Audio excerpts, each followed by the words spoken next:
இந்த anti defection லா படி இவங்க மேலே நடவடிக்கை எடுங்கன்னு சபாநாயகர்கிட்ட கொடுத்துட்டாங்க.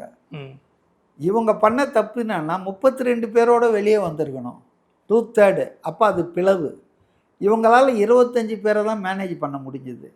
25 இஸ் நாட் 32. அவர் டக்குன்னு அங்கே கொடுத்துட்டார்ல. ஏங்க 47 பேரில் 25 பேரை வந்து பதவி நீக்கம் பண்ணுன்னு ஒரு கட்சிக்காரன் கொடுக்குறான்னா, அப்போ அவனுக்கு கட்சி நலன் பெரிதா? என்ன பண்ணியிருக்கணும்? கூப்பிட்டு உட்கார வச்சு பேசி காம்ப்ரமைஸ் பண்ணி எதாவது பண்ண இல்லை. அப்போ அவங்க பழி வாங்கணும்னு இவர் கட்சி அழிஞ்சாலும் பரவாயில்லன்னு பண்ணார். ஸோ அதில் தான் இவங்க பயந்துட்டாங்க. இவங்க வந்துங்க அவங்க என்ன எதிர்பார்த்தாங்கன்னா, இப்போதைக்கு 25 பேர் வந்திருக்காங்க, நம்மளை வந்து விஜய் ஒரு 5-6 பேரை மந்திரி ஆக்கிட்டாருன்னா மிச்சம் இருக்கிற எல்லாத்தையும் வலிச்சின்னு வந்துடலாம்னு நினச்சாங்க. ஆனால் விஜய் விளைஞ்ச கட்டை இவங்களுக்கு தெரியாதா?